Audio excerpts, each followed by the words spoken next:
Diesel prices have gone up to 6 ringgit and 2 cents per litre, and naturally people are concerned because diesel isn't just another fuel. It powers logistics, delivery trucks, public transports, part of industrial sector.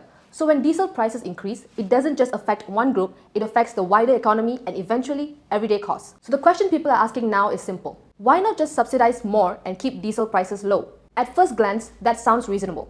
Just pump in more money, stabilize the price, reduce the burden. But that argument leaves out a few important realities. Here are 5 reasons why simply lowering diesel prices or increasing subsidies isn't as simple as it sounds. First, diesel prices are not something the government can just fix at any level they want. They are tied to global benchmarks like the Mean of Platts Singapore or MOPS. So if prices are forced too far below the market level, someone has to absorb that difference. And in this case, it's petrol stations and fuel suppliers. If they are forced to sell at a loss, importing diesel becomes financially unsustainable.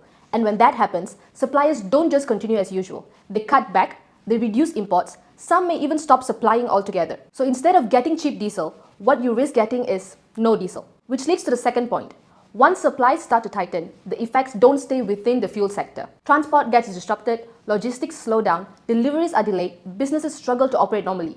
And because diesel is so central to how goods move, the impact spreads across the economy. So pushing prices too low doesn't just help people, it can actually destabilize the system that keeps fuel available in the first place. Then there's the third part of the argument, subsidies. Because yes, you can keep prices low by subsidizing more, but subsidies don't remove the cost, they move it. If you're not paying for it at the pump, that cost is still being paid somewhere else, either through higher government spending, through borrowing, or eventually through taxes. There's no version where the cost just disappears. Due to recent global price spikes, Malaysia's fuel subsidy bill has risen to around 4 billion per month, with diesel subsidies alone reaching over 2 billion in some months. And here's something people often overlook.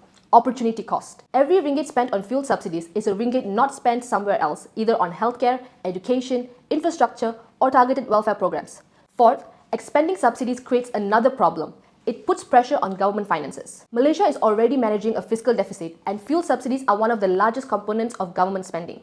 Increasing them further would widen the deficit and may require more borrowing over time. So what looks like relief now can turn into a different kind of burden later. Finally, cheaper fuel across the board opens door to leakages. When diesel is priced significantly lower than market rates, it creates incentive for smuggling, illegal resale, and misuse.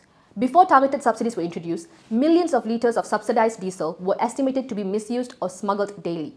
So part of the subsidy doesn't even reach the people it's meant to help. It leaks out of the system. That's why the current approach isn't about making diesel cheap for everyone across the board. Instead, it's about targeting support. There is 300 ringgit monthly cash assistance for eligible diesel users. Diesel prices are maintained at 2 ringgit 15 cent in Sabah and Sarawak. The logistics sector also gets diesel at 2 ringgit 15 cent, and critical transport services get it at 1 ringgit and 88 cents. The idea here is to cushion the impact where it matters most without distorting the entire market. So when people say just subsidize more, it sounds simple, but in reality, it overlooks how fuel markets work, how supply is maintained, and how costs are ultimately carried. The challenge isn't just lowering prices. It's easy to call for cheaper diesel, much harder to admit that all you're doing is shifting the cost from the pump today to the economy tomorrow.